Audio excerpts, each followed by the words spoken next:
Well, with a sweeping vista like this, it's perfect for filming, and of course many films are filmed in locations such as this, like the 1990s movie, that version of Joan of Arc, and in castles, in forest, everywhere in Moravia.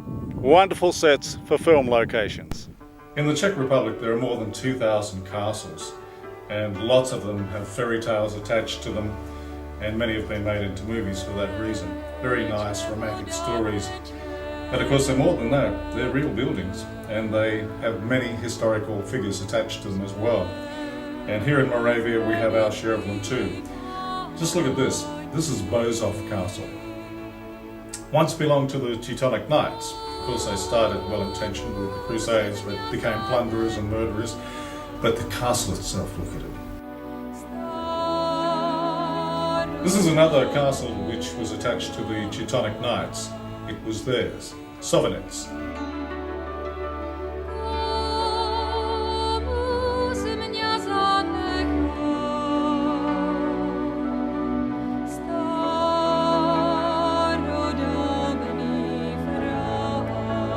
This is a good example of a castle right here.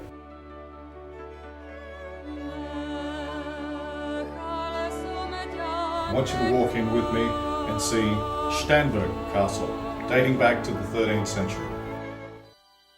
The first impression as you enter this castle is the rich sense of history existing within these walls.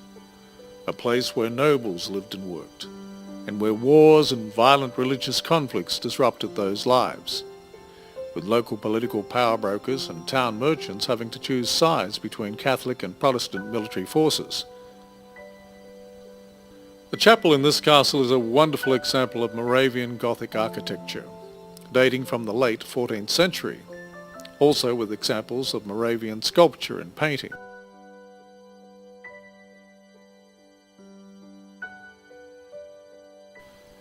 Visitors step back into another time here as they enter the castle's showpiece, the Hall of Knights, where important matters were once debated.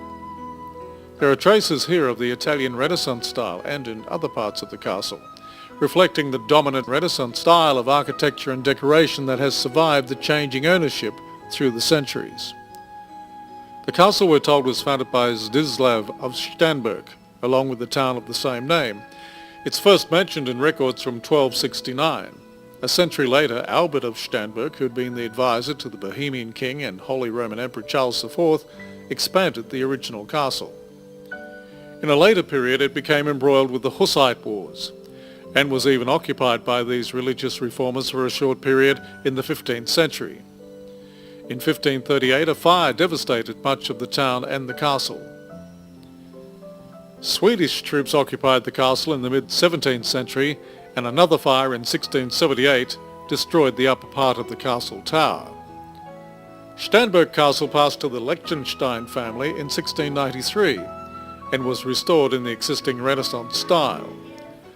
Following more damage caused by conflicts with Prussia, in 1883 Jan II of Liechtenstein restored the castle again, with several romanticized touches reflecting the architectural renovation style in vogue at that time.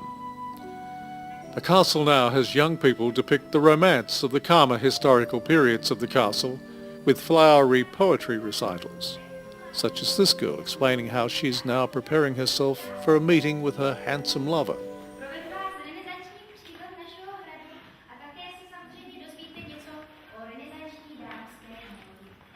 Hladký účes svázaný ti visí. Ať na ně stužku nebo věnec kladeš, upoutáš oči jak staré, tak mladé. Ať v přehodu si vyjdeš na ulici, anebo v kutně, jako kajícnici. Všechno ti to krášlí. Nic nehezké není. Kněžnu lze tušit v každém přestrojení. Však raději bych tě, milenku svou drahou, ne v šatech viděl, ale celou nahou. The stained glass windows of the visitation hall are another feature of this castle.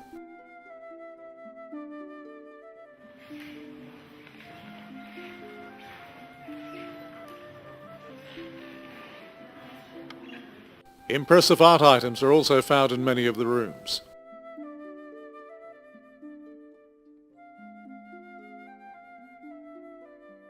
which often provide a wonderful view of the surrounding township. Many of the paintings and period furniture found in the castle come from the Liechtenstein family's own collections. Decorated timber ceilings can be found in several of the rooms.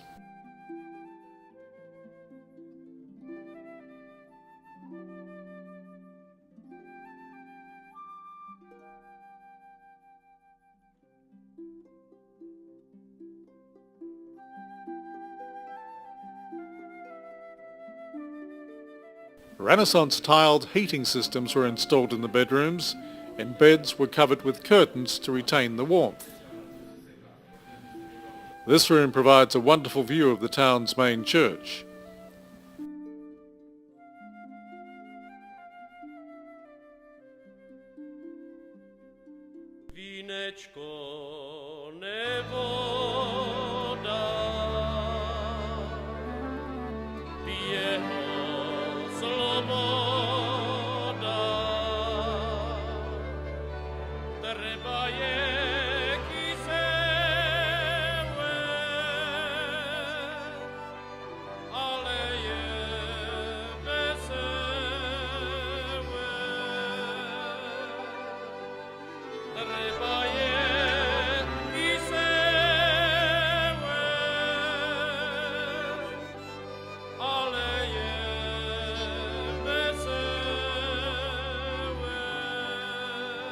As the young ushers dressed in period costume escort the visitors on their castle tour, they also explain that there were many castle superstitions, including a myth that if a woman looked into certain mirrors, she would find a male partner within a year.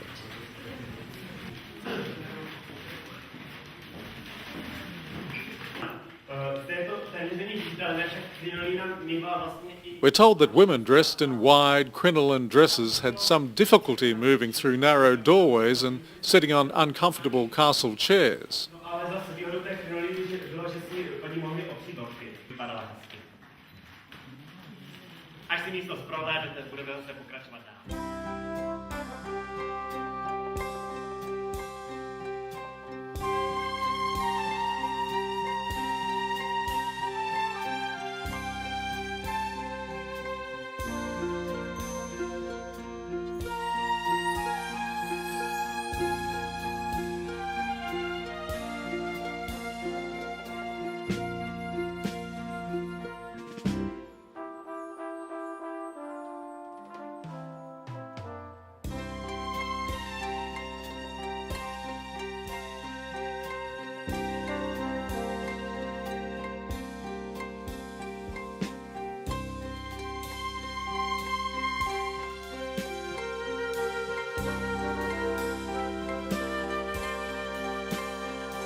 In the 19th century, interior improvements were made, including a nursery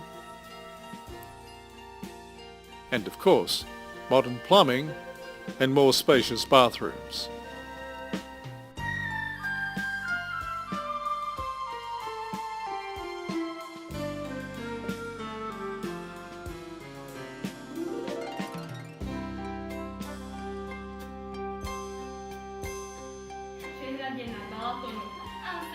At the end of the tour is another wing with more paintings and views over the rear garden area.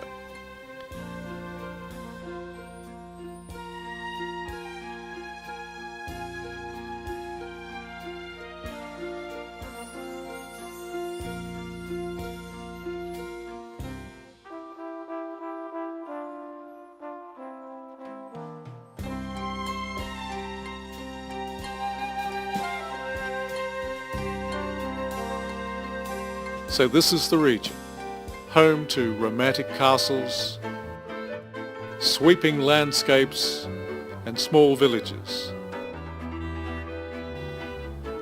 picturesque ponds,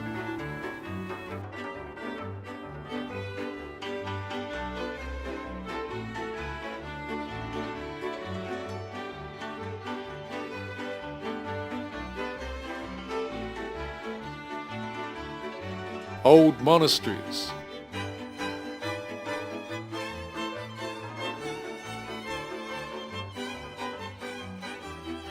and pilgrimage churches.